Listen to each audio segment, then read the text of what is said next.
Hello दोस्तों, स्वागत है आज आपका हमारे यूट्यूब चैनल प्रज्ञा एजुकेशन सोसाइटी पे। दोस्तों आज हम लोग क्लास 12 हिंदी दिगंत के पद्य खंड गाँव के घर के बारे में पढ़ेंगे। गाँव का घर ज्ञानेन्द्र का लिखा हुआ है। ज्ञानेन्द्र कवि हैं।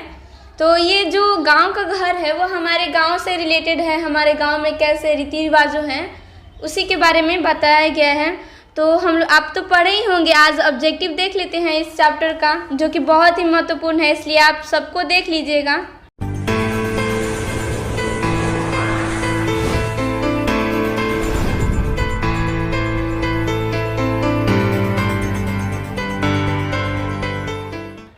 तो आज का पहला सवाल है, ज्ञानेन्द्र ने कौन सी कविता लिखी है? ज्ञानेन्द्र की कौन सी कविता है इनमें से? तो ऑप्शन देख लेते हैं, हार जीत, गाँव का घर, उषा या पुत्र वियोग। तो इनका है हार जीत नहीं है, ये है गाँव का घर। ज्ञानेन्द्र ने गाँव का घर कविता लिखी है। अगला प्रश्न है, ज्ञानेन्द्र किस काल के कवि हैं? ज्ञानेन्द्र किस काल के कवि हैं? तो ऑप्शन है भक्ति काल, रीति काल, आधुनिक काल या प्रेमचंद्र काल।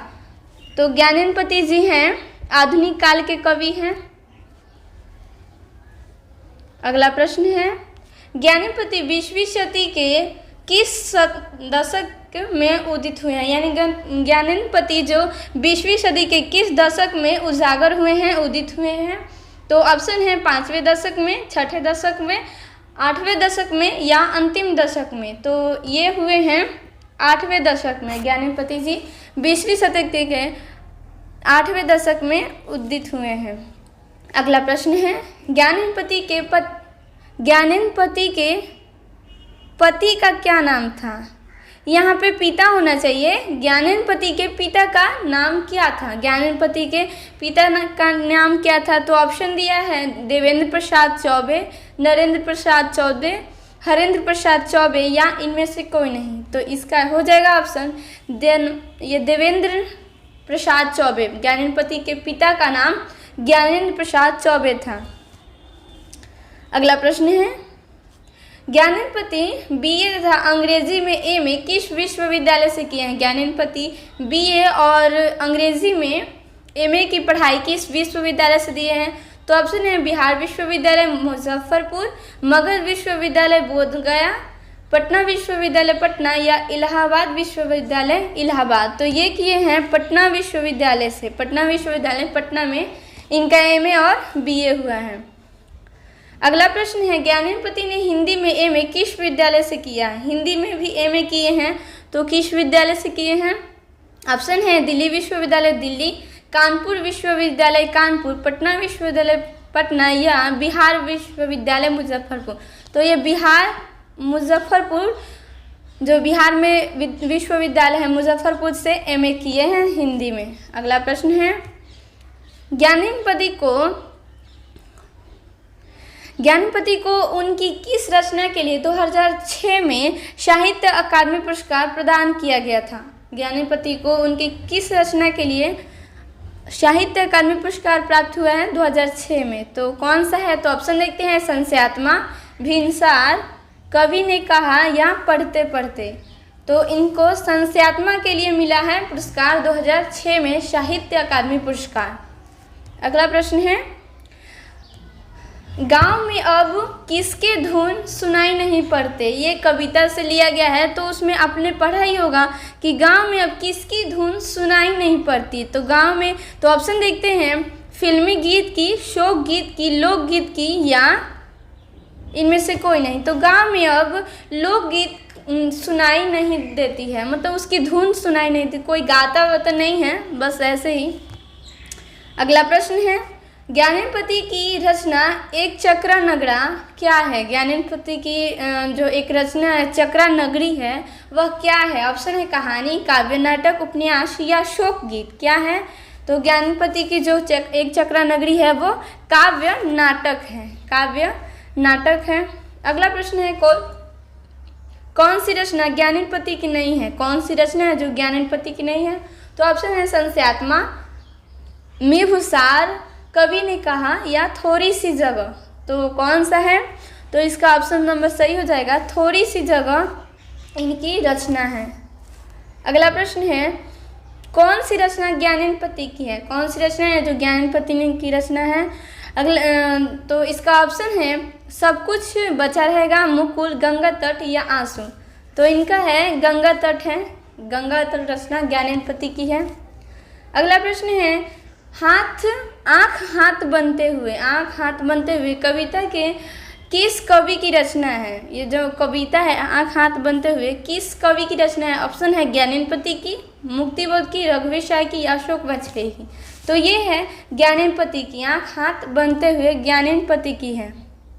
अगला प्रश्न है, गांव के घर के भीतर आने से पहले किसे खास कर आना पड़ता था? गांव के घर के भीतर आने से पहले किसे खास कर आना पड़ता था? ये हमारे घर के जो घरेलू आदतें होती है उसी के बारे में बताया गया है। तो ऑप्शन दिया है युवकों को, बुजुर्गों को, महिलाओं को या इनमें से कोई नहीं। तो घर के जो बुजुर्ग होते हैं वो घर के भीतर आने से पहले खास कर आते हैं। तो यही कवि ने बताया है कि घर के भीतर जो बुजुर्ग आते हैं खास कर ही आते हैं। अगला प्रश्न है, ज्ञानेन्द्रपति के अनुसार पंचायती राज में क्या खेत हो गया है? यानी ज्ञानेन्द्रपति जी ने कहा है कि पंचायती राज में क्या खो गया है, किसकी कमी हो गई है? तो ऑप्शन दिया है मुखिया, सरपंच, पंच परमेश्वर या इनमें से कोई नहीं। तो उन्होंने बताया है कि जो पंचायती राज में है वो पंच परमेश्वर खो गया है, उसका खेत हो गया है। अगला प्रश्न है, संस्यात्मा किसकी कृति है? संस्यात्मा किसकी कृति है? ऑप्शन है ज्ञानेन्द्रपति की, मुक्तिबोध की, अशोक वाजपेयी की या रघुवीर शाह की। तो ये रचना है ज्ञानेन्द्रपति की। संस्यात्मा ज्ञानेन्द्रपति की है। इसमें इनको साहित्य अकादमी पुरस्कार भी मिला है 2006 में।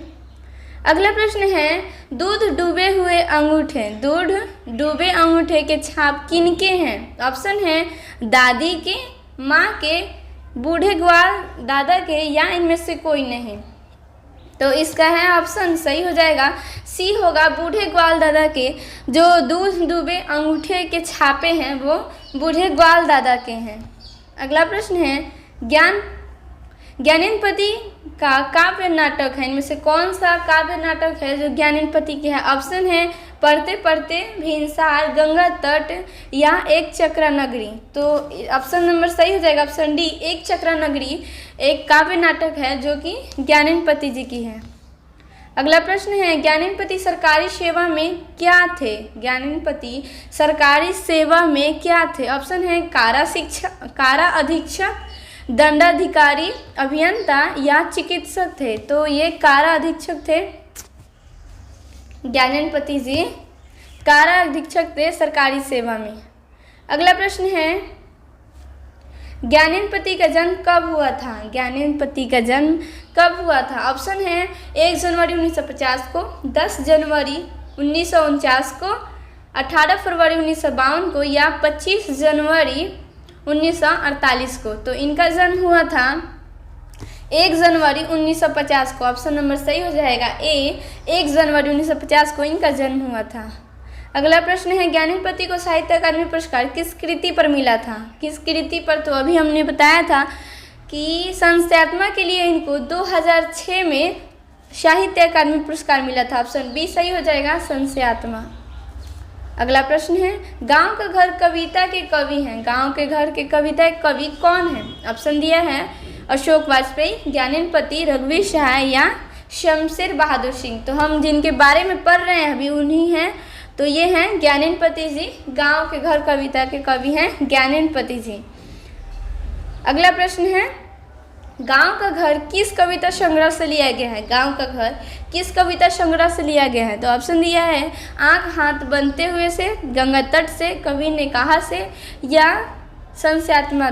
तो ये लिया गया है संस्यात्मा से। गांव का घर संस्यात्मा से कवि संग्रह से लिया गया है।